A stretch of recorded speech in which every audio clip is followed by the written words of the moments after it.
नमस्कार। मेरा नाम मनोज सिंह बिष्ट है और आज मैं माँ घनियाल देवी के चरणों में स्थित खूबसूरत अपने गांव घुघुखाम में हूँ।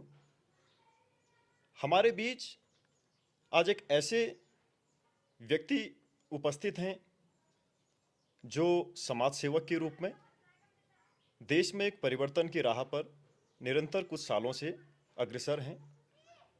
मैं उनका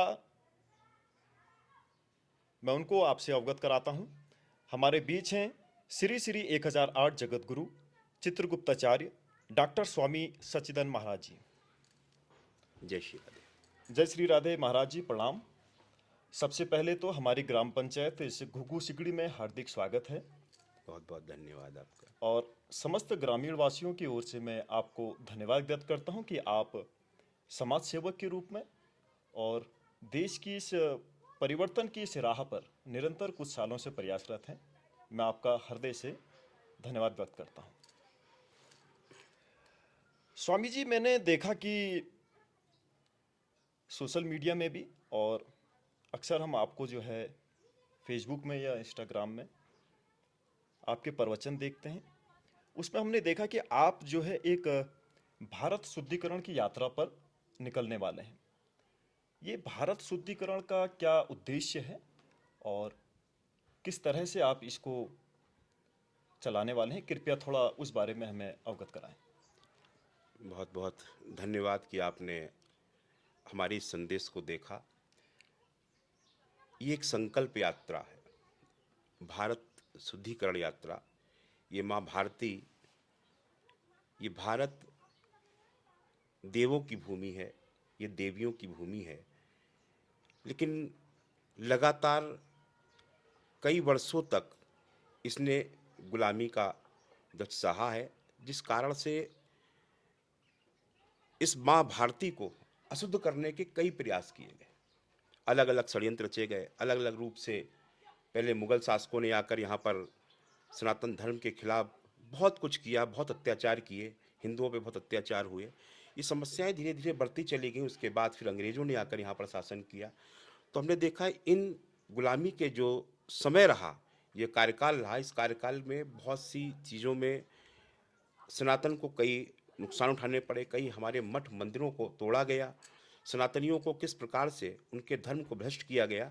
तो आज आवश्यकता है इस माँ भारती को शुद्ध करने के लिए, इस माँ भारती की पावन पुण्य धरा को शुद्धिकरण की आवश्यकता है। इसलिए भारत शुद्धिकरण यात्रा हम पूरे ही देश में निकालने का प्रयास कर रहे हैं और उसी के मार्ग पर ही चलने का प्रयास है जो आपने हमारे सोशल मीडिया के माध्यम से देखा। गुरुजी, आप जो हैं एक संत हैं और आपके आश्रम में लाखों अनुयायी जो है अक्सर आया करते हैं। आपकी उनसे भेंट होती है, आप उनके साथ प्रवचन करते हैं, आपको सुनते हैं। आप अपने आश्रम में बैठे बैठे भी लोगों को जागृत कर सकते थे और वहाँ से भी लोगों को जो है इस कार्य में लगा सकते थे अपने प्रवचन के थ्रू। लेकिन आप कह रहे हैं कि मुझे पदयात्रा करनी है इस भारत शुद्धिकरण के लिए। ये क्यों?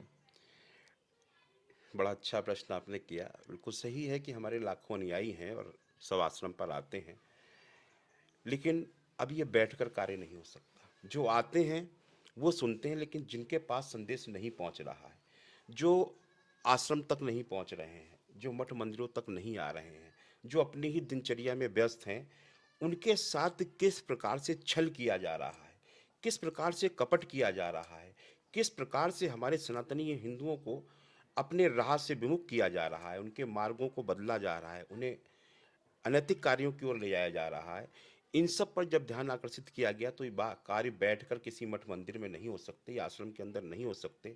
इसलिए हमें हर घर जाना होगा।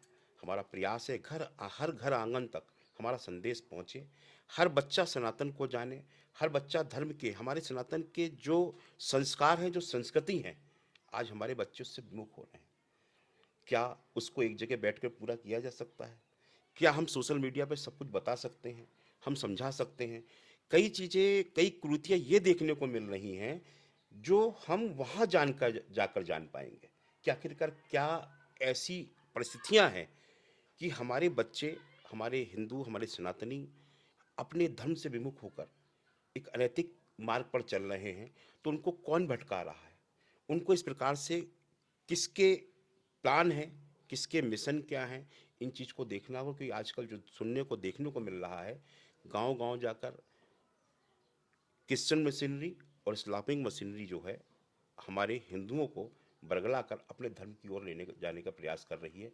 इसलिए इस पदयात्रा की आवश्यकता है, ताकि हम सभी संत मिलकर, क्योंकि इसमें संत अधिकतर आ रहे हैं। इस पूरी यात्रा के अंदर हमने सब संतों का आह्वान किया है कि केवल मठ मंदिर में बैठकर घंटा बजाने से अब कार्य नहीं चलेगा। केवल मठ मंदिर आश्रमों में चल के हमें केवल प्रवचन देने से हमारा कार्य नहीं चलेगा। हमें हर घर पहुंचना होगा, हमें गांव-गांव में जाना होगा, अपने बच्चों को, अपने सनातनियों को, अपने हिंदुओं को अपने धर्म के प्रति उनको प्रेरित करना होगा।